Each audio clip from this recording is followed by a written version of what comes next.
नमस्कार दोस्तों, welcome to cracking quiz. आज के वीडियो में हम 4 इंटरेस्टिंग टॉपिक के ऊपर बात करने वाले हैं। तो पहले ही जान लेते हैं वो 4 टॉपिक है क्या। पहला, government issues warning against drip pricing on e commerce platforms. दूसरा, India becomes first non NATO nation to participate in Spain's Ocean Sky 2025। तीसरा, South Korea to deploy monster missile Hyunmoo 5 marking major defence leap. और चौथा, Election Commission of India orders mandatory disclosure of AI generated political content. तो इन 4 topic के ऊपर बात करने से पहले आप सभी से रिक्वेस्ट है कि इन तरह के इंफॉर्मेटिव वीडियो के लिए मेरे चैनल को ज़रूर सब्सक्राइब कर लीजिए और बेल आइकन को प्रेस कर दीजिए। तो चलिए हम अपना पहला टॉपिक के ऊपर बढ़ते हैं। कभी ऐसा हुआ है कि ऑनलाइन कोई चीज खरीदने गए, एक बहुत बढ़िया कीमत देखी और खुश हो गए, लेकिन जैसे ही पेमेंट करने लगे फाइनल अमाउंट अचानक से बढ़ गया। ये एक बहुत ही कॉमन और फ्रस्ट्रेट करने वाला एक्सपीरियंस है और आज हम इसी के पीछे की पूरी कहानी को समझने वाले हैं। हम में से ज्यादातर लोगों के मन में ऑनलाइन शॉपिंग करते वक्त ये सवाल जरूर आता है। लगता है कि वाह क्या शानदार डील मिली है, लेकिन फिर अचानक से कुछ छिपे हुए चार्जेस सामने आ जाते हैं और पूरा बजट गड़बड़ा जाता है। असल में इसके पीछे एक पूरी सोची समझी स्ट्रैटेजी होती है। ठीक है, तो चलिए इस मामले की तह तक चलते हैं। इस तरकीब का एक ऑफिशियल नाम है ड्रिप प्राइसिंग, और ये नाम सुनने में जितना सीधा साधा लगता है, इसका असर उतना ही गहरा होता है। आइए समझते हैं कि आखिर ये है क्या।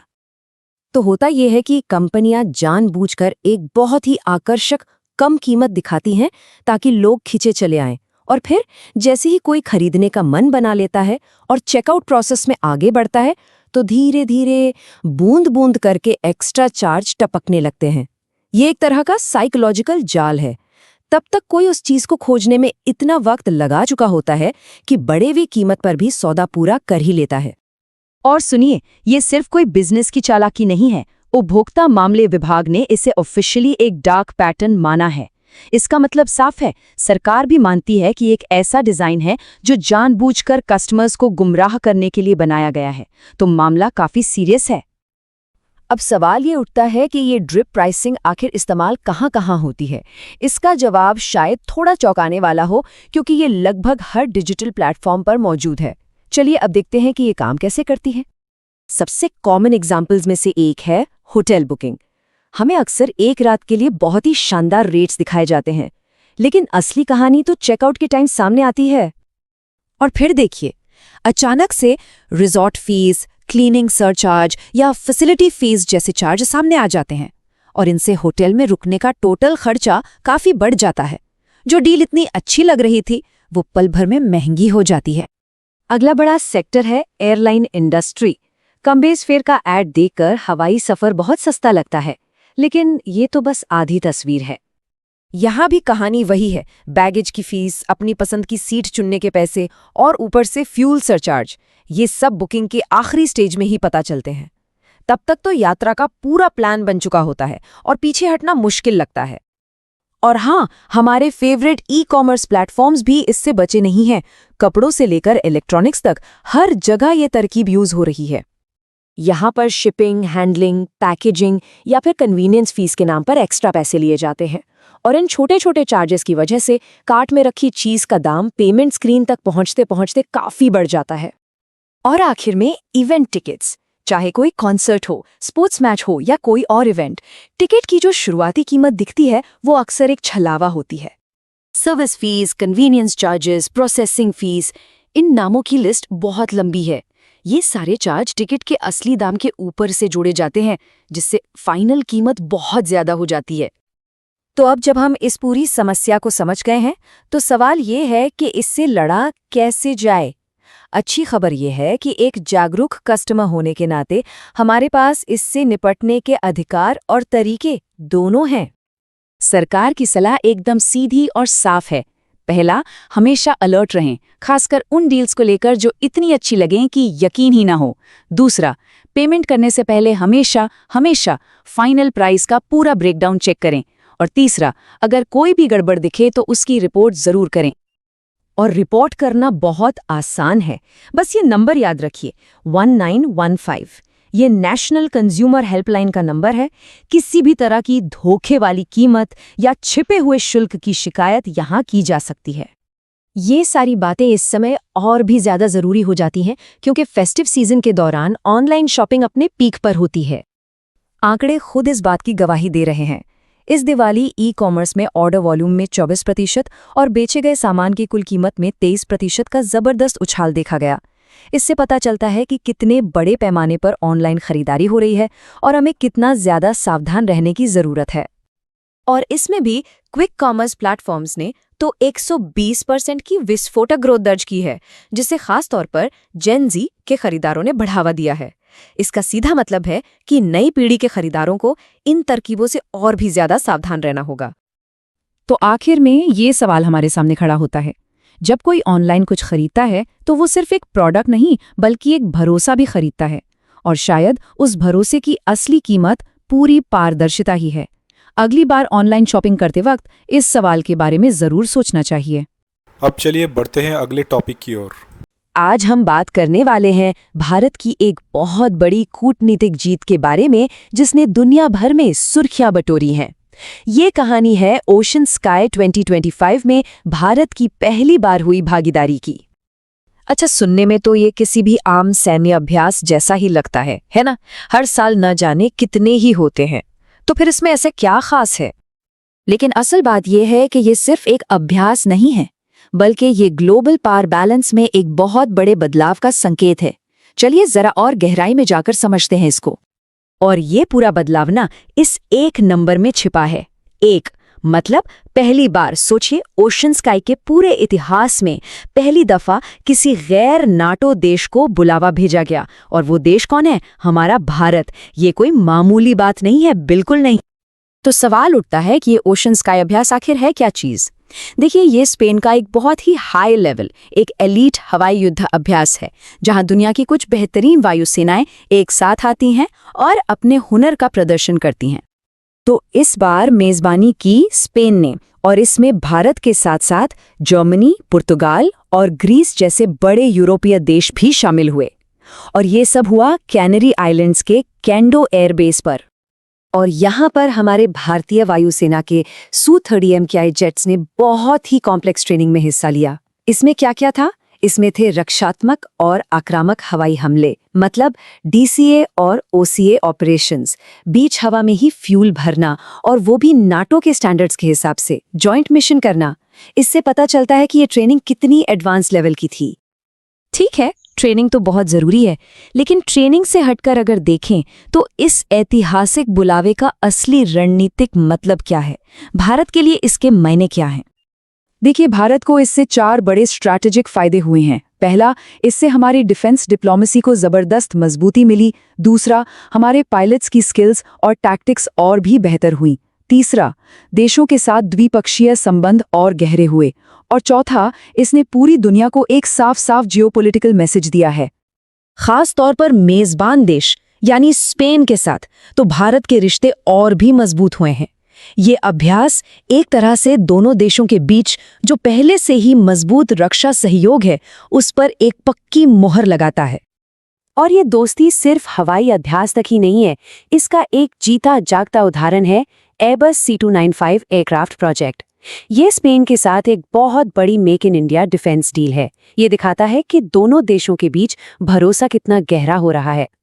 ये पूरी बात भारत की बदलती हुई ग्लोबल इमेज को साफ दिखाती है। एक जमाना था जब भारत को एक गुटनिरपेक्ष सैन्य शक्ति के तौर पर देखा जाता था, और आज देखिए, पश्चिमी देश वेस्टर्न अलायंस भारत को एक भरोसेमंद पार्टनर के रूप में देख रहे हैं। ये एक बहुत ही बड़ा एक स्ट्रेटेजिक शिफ्ट है। तो आखिर में बात सिर्फ हमारे जेट्स की नहीं है, बात है भरोसे की।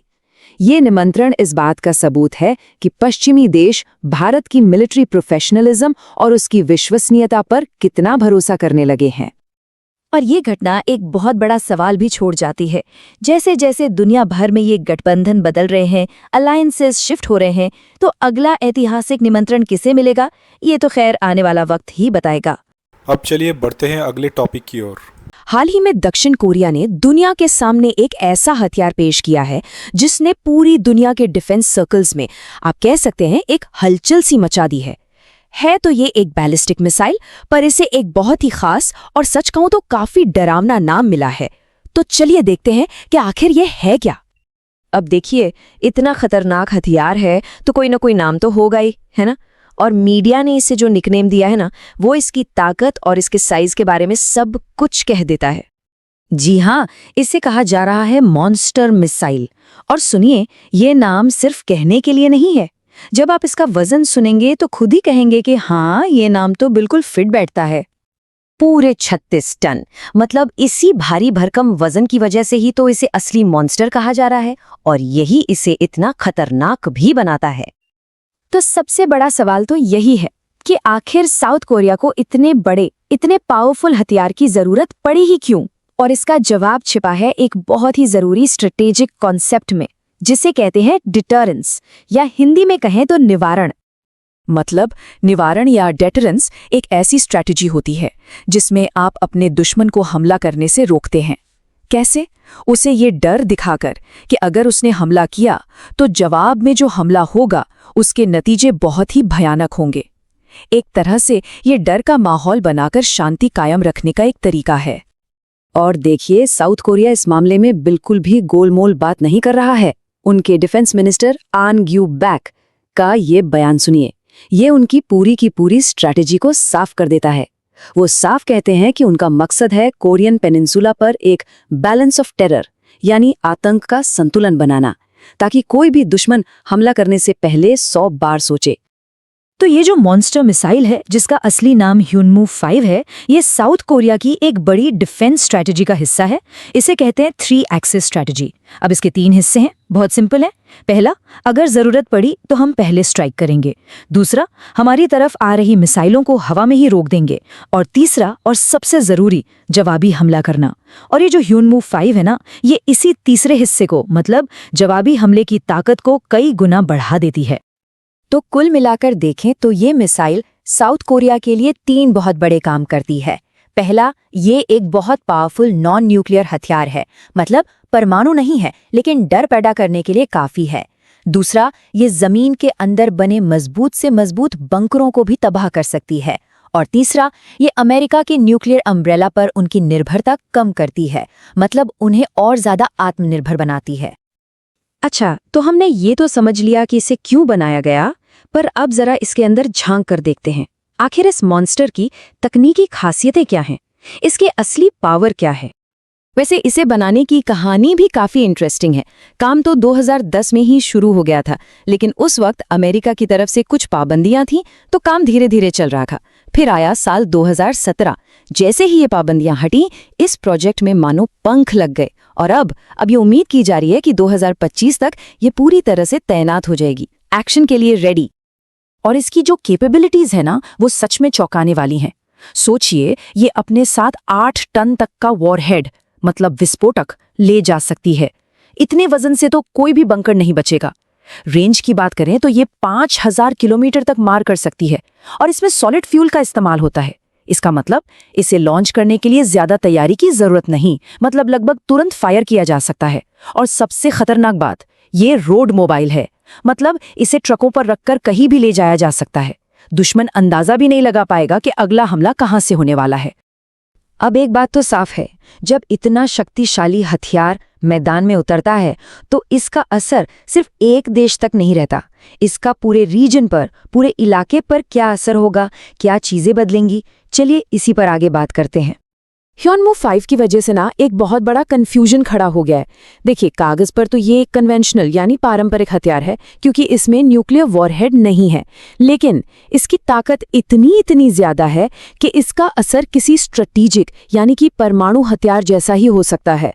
और यही चीज किसी भी लड़ाई के वक्त बहुत बड़ा कंफ्यूजन और खतरा पैदा कर सकती है। तो सवाल है कि इसके नतीजे क्या होंगे?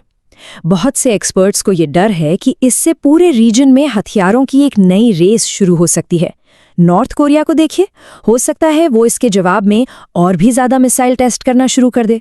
और बात सिर्फ नॉर्थ कोरिया की नहीं है, ये चीन और रूस जैसे बड़े खिलाड़ियों के लिए भी एक सीधा सीधा मैसेज है। और यहीं पर हम इस पूरी कहानी के सबसे बड़े सवाल पर आ जाते हैं। क्या ह्यूनमू 5 सच में एक निवारक है, एक डिटरेंट है जो शांति बनाए रखेगा, या फिर ये एक ऐसा कदम है जो टेंशन को और ज्यादा बढ़ा देगा और शायद किसी बड़े झगड़े की वजह बन जाएगा?